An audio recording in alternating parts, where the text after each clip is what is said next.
Hey, welcome to the Higher Navy podcast. My name is Joe Way, and I am your host. And we have a good one for you today because we have my favorite. We have celebrities on, and now it's an annual tradition because I think this is the third or fourth time we've now had Mr. Mike Blackman on the show because we are talking ISE and all the great things happening at ISE. And there is just so much to talk about. Year 3 in Barcelona. It's taken on its own life. It's amazing. And so again, let's go to the everyone's favorite part. And Mike, we have to do the pretend people don't know who you are in this random show that you're the managing director of. So please tell people who you are, what you do. So, hi, Joe. Thank you again for this and having me on your podcast. I always enjoy it. And I can't remember, is it third or fourth time? Anyway, I'm Mike Blackman. I'm Managing Director of Integrated Systems Events, and we are the organizers of Integrated Systems Europe, the biggest AV and systems integration show in the world. Yeah. It is it's a marvel. I love it. We're going to get into some things, but before we do, I have to say a little because I'm obviously biased for higher education, and I think congratulations are due. You just got your master's degree a couple of weeks ago. So people are listening to this between the week of Christmas and New Year's, but you got this a few weeks ago. Talk about going back to school. Congratulations. I tell you, it was something. It all started because I saw some things in our organization that needed to be improved and changed. But I said, how can I ask my people to do things if I don't understand fully what the potential solutions are? So I started downloading a lot of stuff from the University of Salford, Manchester website. And you have to give your email address to them when you start downloading stuff, white papers, etc. And then they started really spamming me and saying, hey, why don't you do a master's? And I said, I don't have time for this. And they said, yeah, but you're doing a lot of reading anyway. I don't need this. Well, you never know. In the end, my curiosity got the better of me, and they persuaded me to do a master's. And it's been great. We've implemented a lot of what I've learned into how we've improved how we as an organization work internally. And it was a great experience. I can recommend it to anybody. If you want to improve your knowledge base, if you want to improve your skills, do some further education, learn a little bit more. You're never too old. Mm-hmm. Absolutely. And that's what, at higher ed, we have to preach that. So I love to see it. And it was awesome to that feeling of getting through it that, I was, I want to call it a later to life, master's and PhD. So I appreciate it. And it's amazing how when you go back and you go to school at a different stage of life, right? You look at it and now you have those other things that you can apply to it. So really quickly, before we get into ISE, so what was that thing? So, all right, you studied kind of what we do. You were looking into it. What was your takeaway? Where did you answer the question? What do we need to change? Where do we go? Well, for us, we managed to actually, it was all about, it was a master's in digital business, covering all aspects of our organization, marketing, project management, planning, IT, etc. And when you start to really look at your own internally, in your own organization, there are a lot of things which we used to say. I used to ask my people, why do we do that way? And they say, because we've always done it. So my takeaway is to really look between the cracks, look at everything you do, and don't just accept that it works. Just look to see, can you do it better? Because half of what we're trying to achieve is better customer satisfaction. And I think we've made a lot of things more efficient as a result, and we're still moving on. It's not an easy process. It takes time. And although you find a solution, implementing is the next stage. Absolutely. Absolutely. I love that. I love that. So anyway, so there's my congratulations to you. I have to big applause that. All right. 20 years of ISE, 20-year. And you've been with ISE for all those 20 years. From day one, or even from day minus, we started. I was headhunted. I was approached between Christmas and New Year, 2020. Sorry, 2020. 2002, 2003. And it was a headhunter who was a previous boss of mine. And he came to me and he said, Mike, this job is made for you. It's brand new. You've got three associations, it was then, wanted to launch a new technology show in Europe. And I said, oh, okay, send me the information. Let me have a look. And I looked at it and I thought, this could be fun. And it certainly has been. We launched the company in March 2003. I was fully on board in April, at the end of April 2003.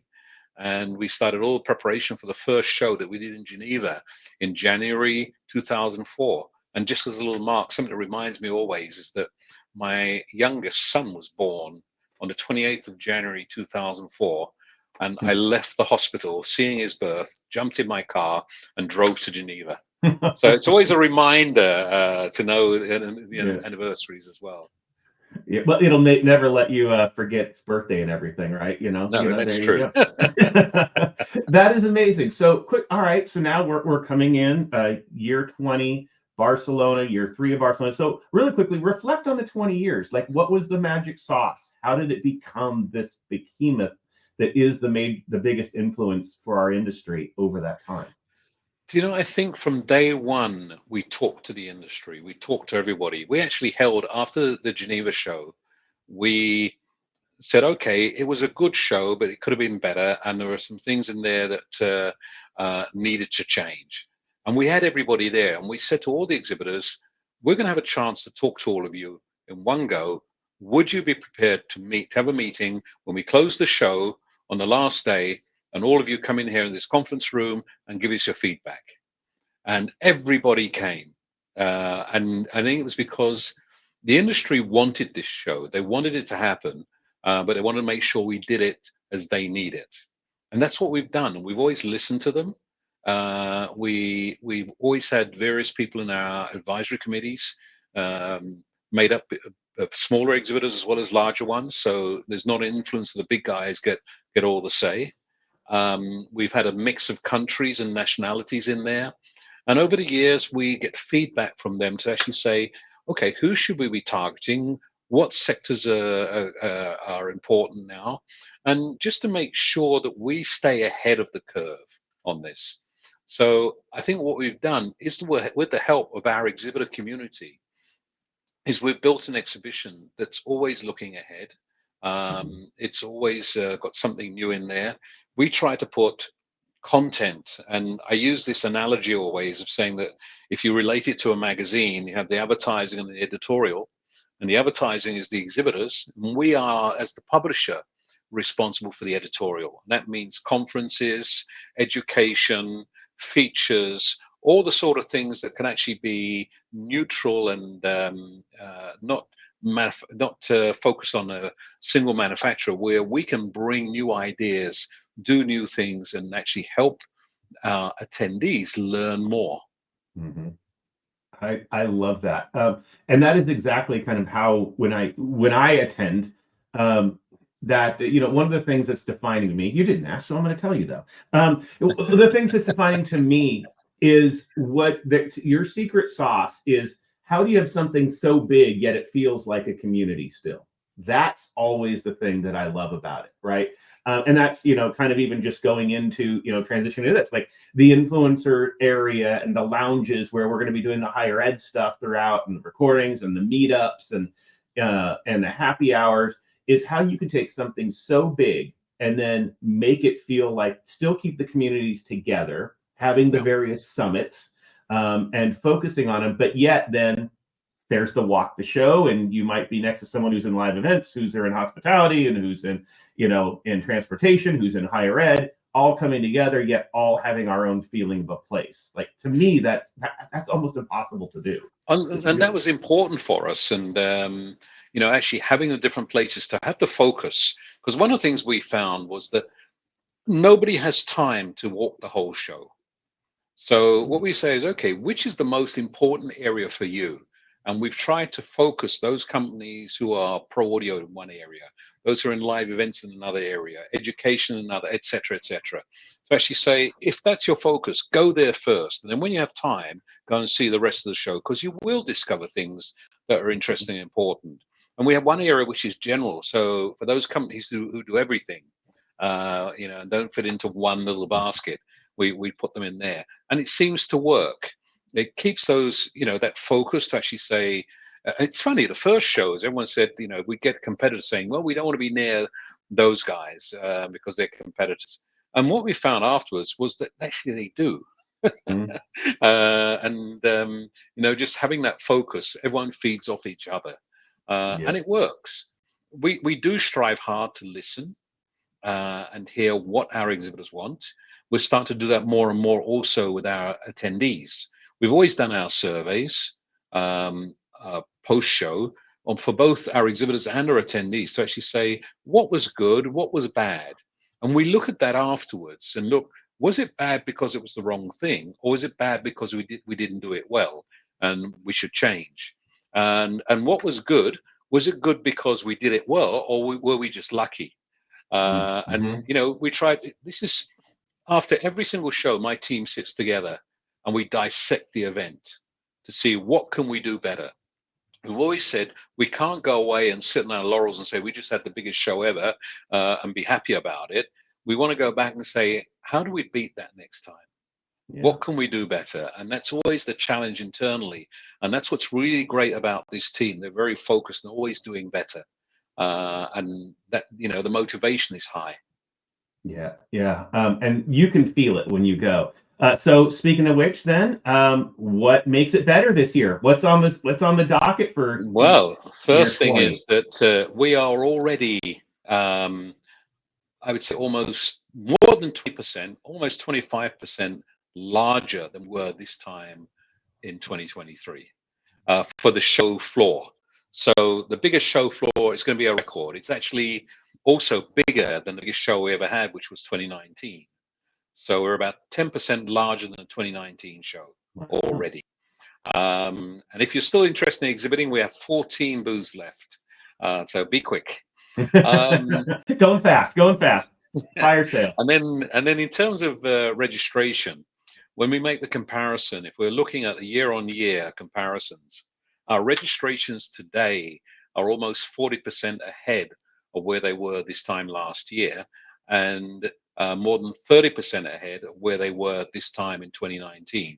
So we look at the benchmarks. Most people look at this year's show and relate to that, but we also look back and say, what was our best year ever, and can we top that? And 2019 was our best year ever, and already we're looking to be the biggest ISE ever. That is, well, congratulations, kudos to you. And Yeah. and that's hard to do, because if you look at 2019 and people, you can't say, oh, they slid back and now 20. No, we had COVID. You moved cities, right? You did there were two big things that that contribute, but obviously the move to Barcelona has worked out. I love it. I love the floor. I love the convention hall. I love the city. It's the best convention hall there is. For people who have not been there, for something that's so big that makes it so easy to get around. The secret is bump out the back doors and cut across. Okay, just so you know, there is a central walkway. That is the secret. I'll give you a secret. If you're coming in the mornings, and I have to apologize to everybody who waited in line last year. That was unacceptable. And we're doing things about that. We've opened up more entrances. And if you want to get by that long queue, the first thing we're doing is the education hall, which is hall 2, is going to be opened up early. We're opening up an hour earlier for halls 1 and 2. So if that's your focus, then come in early and go straight in there before you go and see the rest of the show. What we're doing also is opening up the upper walkway. So if you're coming in earlier before, you can go up there and get on top, ready to go down the other halls without waiting outside. Now, if pro audio and live events are your area, then my recommendation, go to the north entrance. That's going to be open, and that's the shortcut where you'll get in straight away into those halls and save yourself a long wait.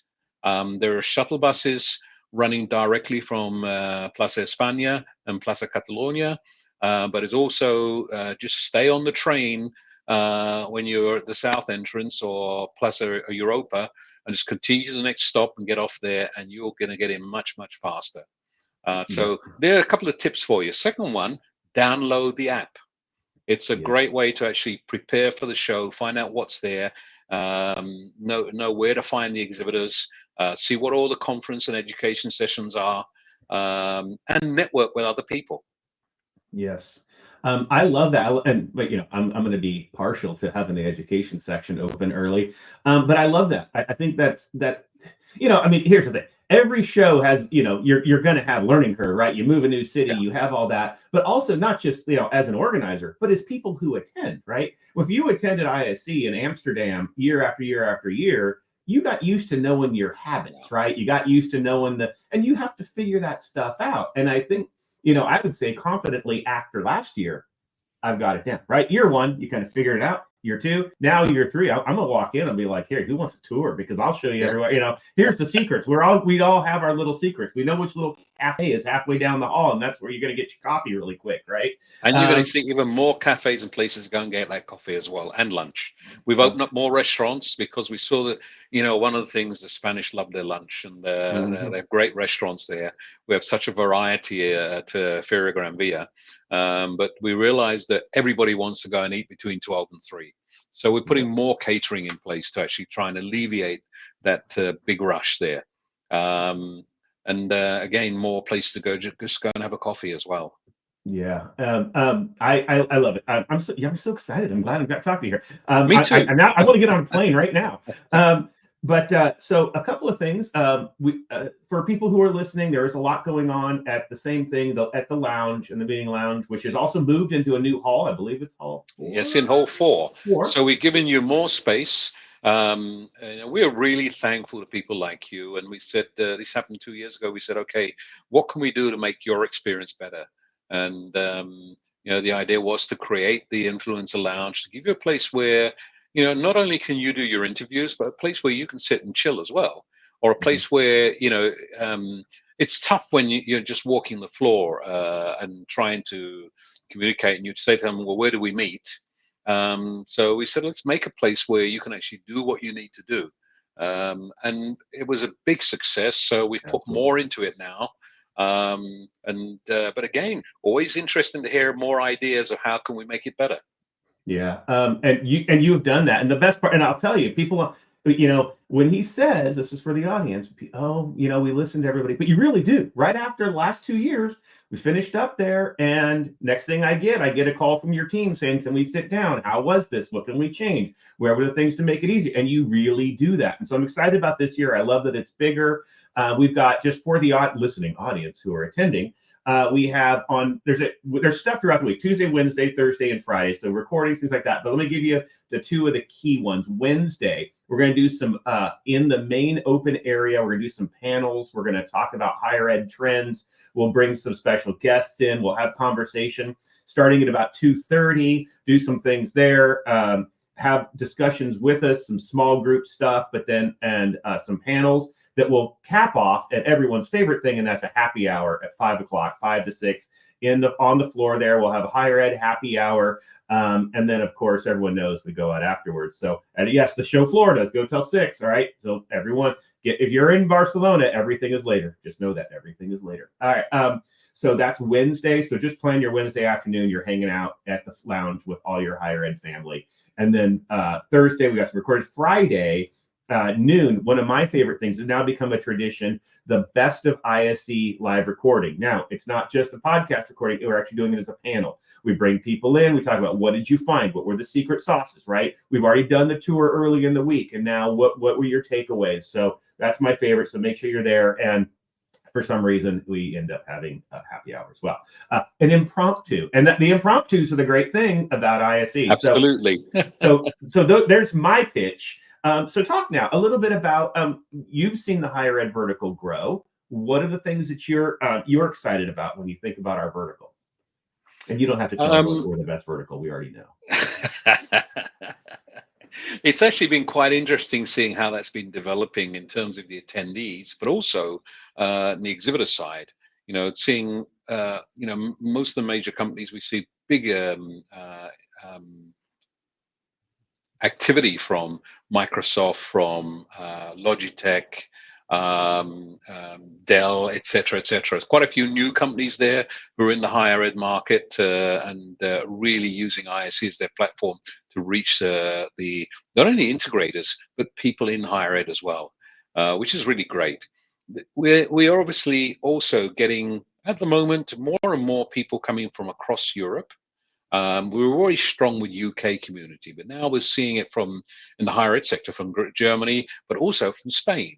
And we're actually doing some activities to promote higher ed to the Spanish audience there as well. So I'm excited on how it's growing. I'm excited on how all the manufacturers are presenting themselves. But I think also what you guys do in actually giving this unbiased information and the content part of it is getting better and better. So this is really encouraging for how we do in this marketplace. But we have other areas as well where we're doing new stuff. I talked to you Like about what? content. Yeah. Well, so we are supporting the America's Cup in Barcelona. When we decided to move to Barcelona, we announced and done our first show. I got a call from a group of entrepreneurs saying, "Mike, we're pitching for the America's Cup in Barcelona. Can you help us?" I said, "I'd love to. I don't know what I can do." He said, "No, we just need you to write a letter." And I did that, and Barcelona won the America's Cup to present the America's Cup. And so that all started. And then I got a call from the America's Cup team organization saying, "Mike, we'd like to do something with ISE." I said, "Well, great brand, but I don't see how it's relevant." And we always try to make sure the relevance of everything we do at ISE. And they said, "Come and talk to us because you'll be surprised." And I said, "Okay." So I went to visit them, and they showed me how they create content. Can you imagine a football field that's just moving all the time, and you've got to try and capture content? That's what happens there. So they're using drones, they're using helicopters, they're using boats. They've got cameras mounted on boats. They're doing close up, everything else. So the content creation part of that is phenomenal. And they have this huge broadcast team that actually is responsible for all of this. And we were amazed. So we said, okay. And as you know, we had Stephen Nuttall, who's the head of broadcast for America's Cup, who came and did a keynote last year, which was fascinating. So this year, they want to show a bit more to the audience. And we're going to have, the original idea was to bring in one of the boats, but they are huge. When you look at them in the water, they look quite small. But when you take them out, you're looking up 7 meters in the air. And we said, okay, that doesn't work. And they said, oh no, we've got something. And we're bringing. So Team New Zealand have won they hold the world land speed sailing record, and they created a sailing boat or a sailing yacht, a land yacht that's been created using the same techniques and technology that they use for the America's Cup boats. This thing does something like 240 kilometers an hour. In miles, that's probably about 160 miles an hour. Yeah, about 1.8 or whatever. Yeah, that's pretty good. And it sits about a meter off the ground. So you can imagine you're sitting in this thing doing that sort of speed. So we're going to have that there and show content from the land speed record and the sailing as well. And those boats really do fly. They have foils underneath. And when they start moving, they take off and they fly. And it's phenomenal to watch. We've got that. We've got TV3 Catalonia with Fura de Spaus, and that is a performance group, and they'll be doing performances there and showing how they create content. It's going to be near where you are, so you're really close to it. And so that's just some of the things. We've got theaters on the show floor and a whole program of conferences and keynotes covering all subject matters related to AV.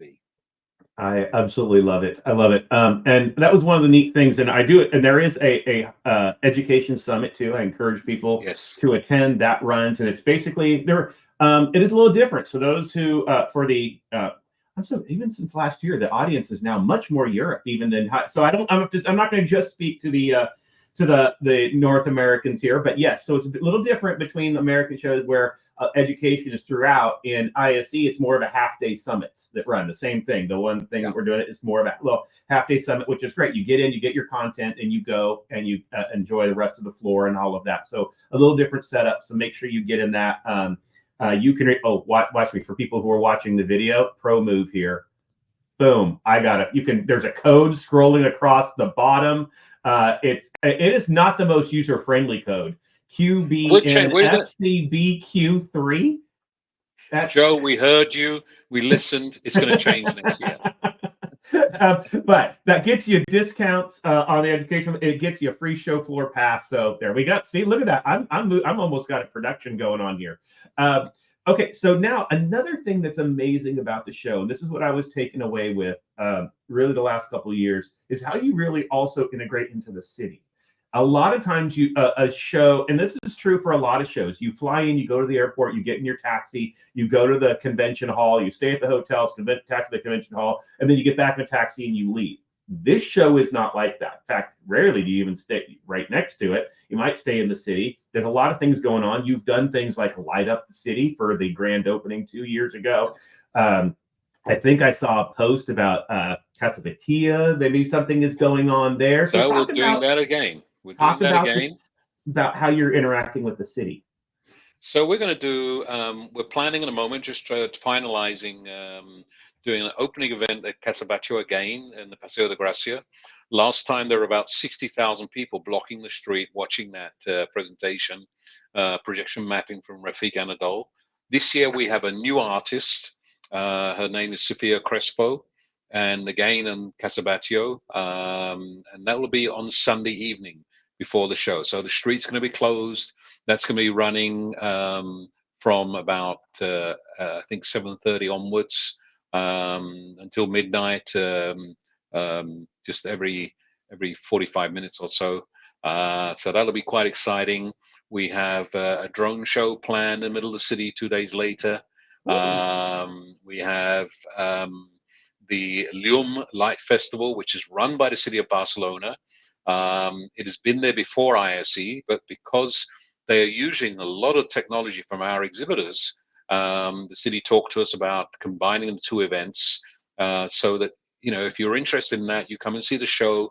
Thursday night, Lium opens up and carries on until the weekend. So from Thursday evening until Sunday, the lighting festival in the city. And there'll be various other things going on as well, which are being planned. The city has really embraced us. They work with us, and we've really got the support of not only the city government, but the regional government as well. They're fully behind. We generally get the opening of the show. We get the VIPs coming in to help the show, bring us a lot of press, and really announce the opening of ISE. Yeah, and you get them. You get. I can't wait to see who's going to walk the floor. I believe you had the king last year.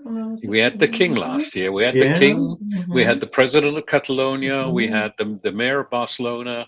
We had a couple of other mayors from the surrounding districts as well. And I've been looking at the list just today, actually, and it looks like we're going to have a few ministers from Spain coming as well. So it's growing. That is awesome. And it's great to just see how they're also embracing the show, right? I mean, it's becoming a two-way street, right? Not just you trying to prove the value, but them also saying, hey, this does bring us value. We love what it does for the city. We actually did a survey and some very intense research and calculated the value that ISE brings to Barcelona in the 10 days that we're in the city to be around 385 million euros. That's the value we bring to the city of what people are spending on hotels, taxis, being there, etc. So it is quite valuable for the city. It does add things.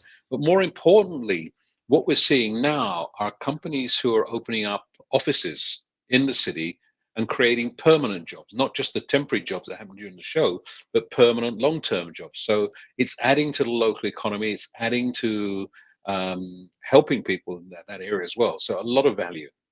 Wow. With that impact to a city, so you're basically the Taylor Swift of trade shows, is Well, I look essentially so what's good. going. There you go. I mean, with that kind of impact, that's it. That's the new tagline: the Taylor Swift of trade shows. That's it. Now, though, there's a great tweet in there somewhere. Boy, I got 2 weeks to figure out the tweet for that one. All right. So, wow, no, this is all fantastic. And a couple things too, and I'm curious because now I brought this question up the last couple times we talked, and it was the Barcelona. I mean, I think everyone knows Barcelona. Here's a fun fact: the cost for me from LAX to Orlando to fly last year was $684. My nonstop flight LAX to Barcelona, $587.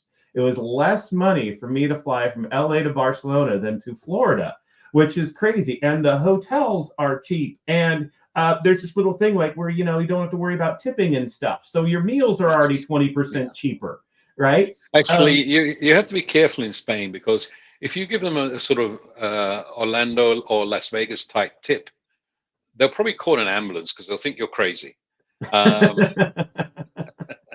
It's nice to give a little tip. It's not, no one's going to shout at you if you don't. But it's always nice to give a little tip. But, these guys are happy with a couple of euros. They don't expect the 20% that you have to do in the US. If you give them, 5%, if it's been a really good service, give them 10%. Or, if you're, just see what you feel happy with. But please don't give them 20%.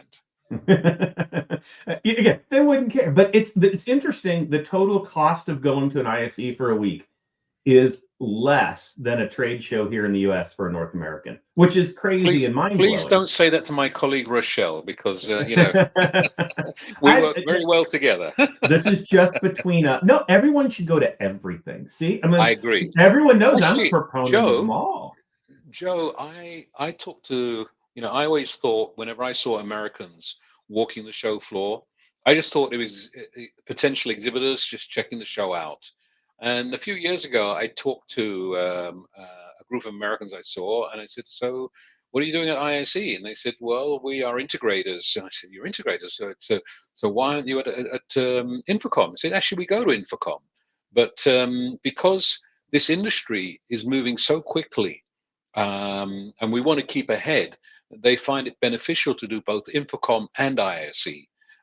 What is also happening, we're seeing more global work going on. American companies doing work in the Middle East or in other areas.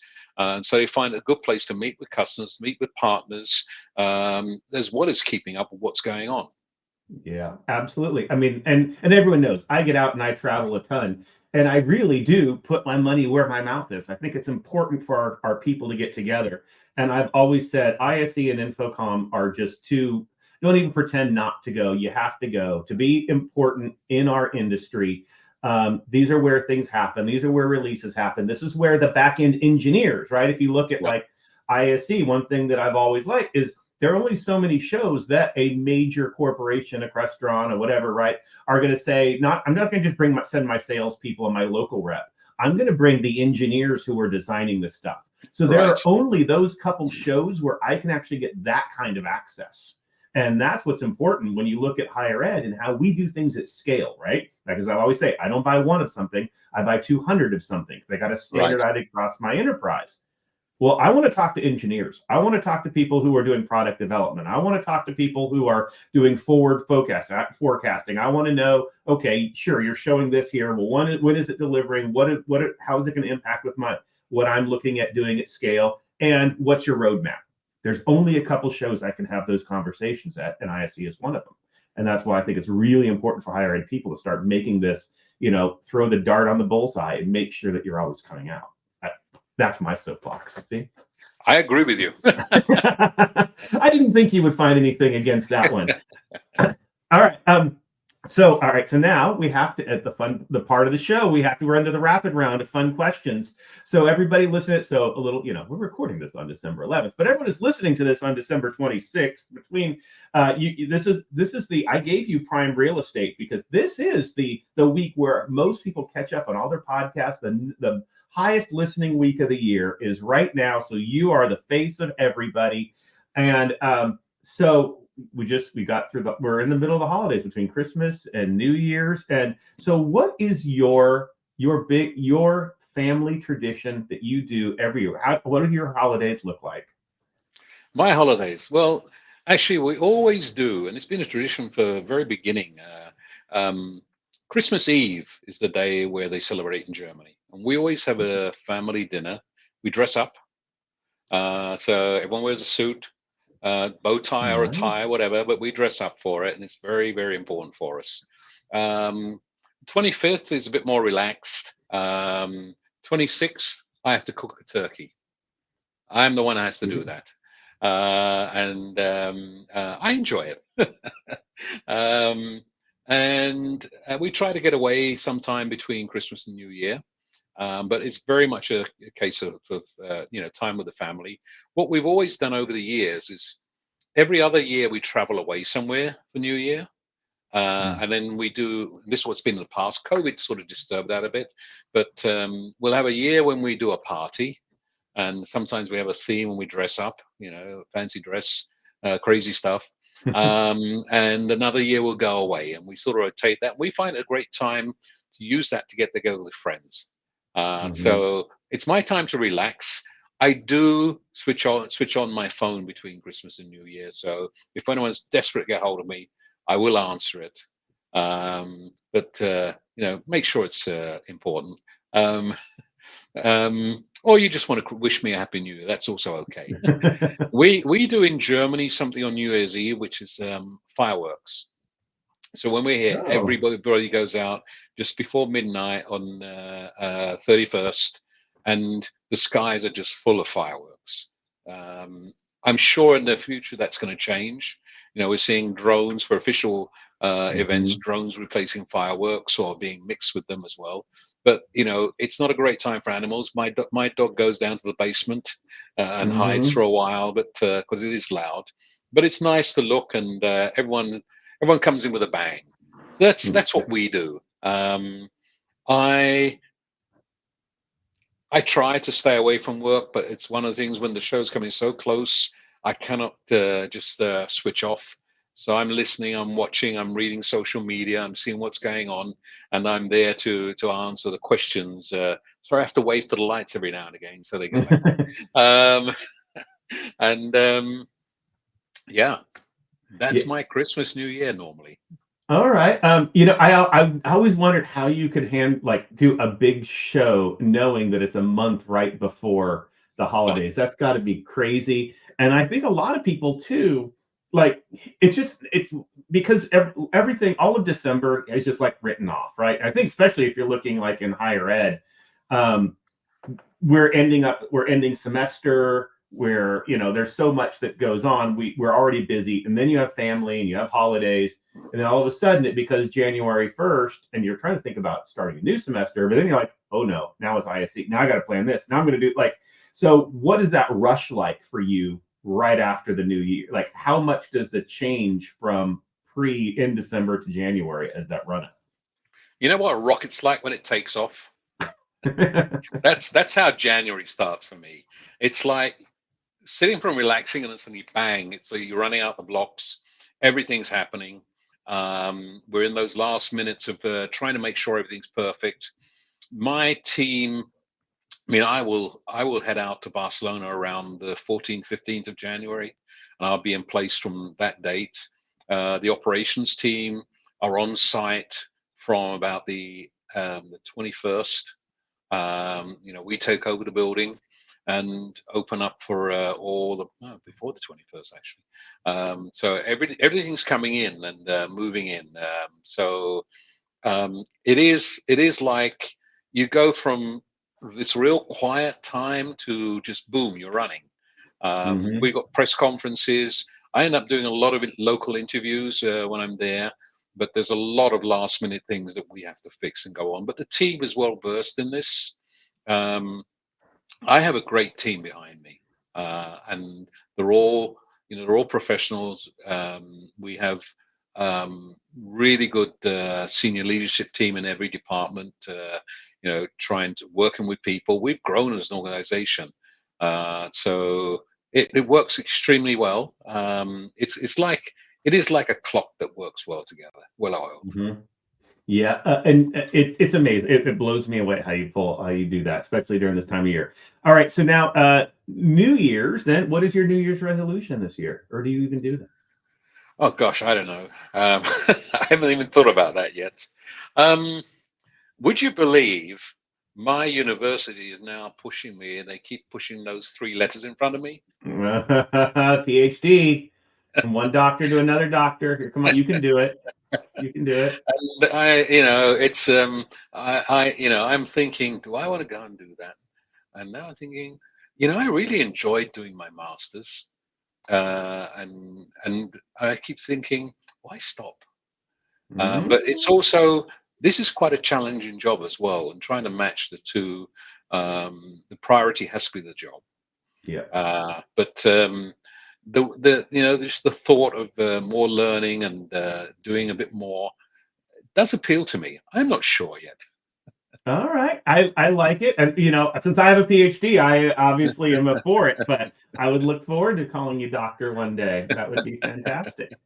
All right, one last one, and let's make it a Barcelona one. Now that and I know you have there's an ISE office in Barcelona, so it's not like Yeah. you just show up for the show. But now that people have been there a couple years, getting used to it, what's the hidden gem we need to go to? The evening thing, the whatever. What part of the city is the hidden gem? Oh wow. The whole city is the one great thing about Barcelona, doesn't matter which corner you go to, you find a good restaurant, and Mhm. they're not expensive. I have my favorites. Some of them I'm going to keep secret for myself, so that one takes I over. see. I But see. but there are a couple of. I mean, I think we'll try and put together somewhere a little bit of a guide of some of the good restaurants. But I have some of my favorites. There's a really nice Italian restaurant whose name I've suddenly forgotten. Will come to me in a second. But I mean, they're all good. They're all good. Mhm. You're not going to suffer, and um, there are a lot of restaurants which are really focused on tourists, and there are a lot Yeah. which are the ones that work for the locals, very small tapas, or even small Italian restaurants. You'll find most things there. Um, Go out and eat. Yeah. But the one thing is, the Spanish eat late, and most of the good restaurants you won't Won't open even until eight open. o'clock. Yeah, Yep. they'll open at 8 o'clock. So my advice to you, unless you're happy with McDonald's, don't plan to eat until 8 o'clock. Make sure you have a good lunch before that. You're able to last those few hours. Enjoy the Spanish wine. Enjoy Mhm. the atmosphere of Barcelona. And if you haven't booked yet and reserved, spend a couple of days afterwards. It's a great city to go and explore. It has so much culture. The weather, I think we'll probably expect something between 15 and 18 degrees, might even hit 20. It just can be really changed. It's unlikely to be below 12. So you need a jacket in the evenings. Daytime, when Sure. the sun's out, you're going to be okay just with a